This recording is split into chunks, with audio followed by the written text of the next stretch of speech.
There was a conviction recently of a terrorist, Bøkø Haram. I believe his name is Husseini Ismail.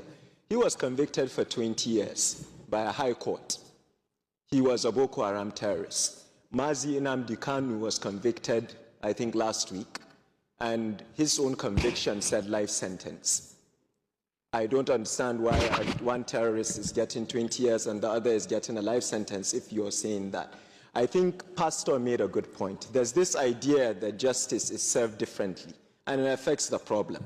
Mr. Speaker, I'll conclude by saying this. I've been an advocate of state police. I've sought the wisdom of more experienced members like Honorable Sada Soli, Honorable Adodogwa, even yourself and the Speaker.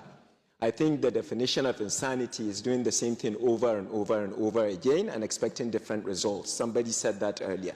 We cannot be sitting in Abuja and expecting operations to be efficient in Benue. We have to go back to communal policing. You that are older than us always tell us there was a time when if a guest comes to a community, everybody knows him.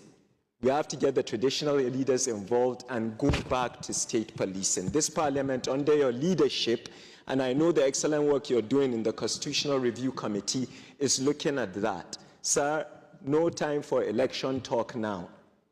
We have to tell the public a timeline to roll this out. The fear that governors will abuse it always shocks me because they already have all that power.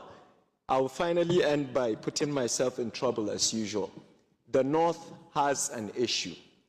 My honorable sister mentioned why we've become a breeding ground for such things. This is why. We are not sending our children to school. Of late, you have bandits on TikTok holding monies.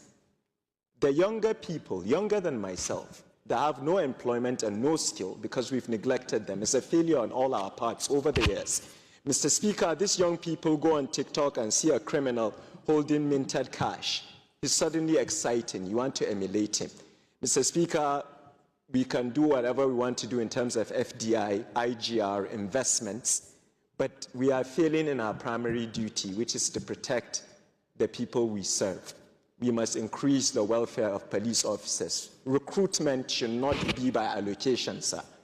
Each state should provide the exact amount of numbers. It should be digitized. We should look for young Nigerians that want to join the army to serve, not because it's a job that's seen as something else. I'm sorry if I spoke too friendly, Mr. Speaker. We are relying on you and the members of the Constitutional Review Committee to not only follow up with the President's excellent announcement, but to finally roll out state police in this country.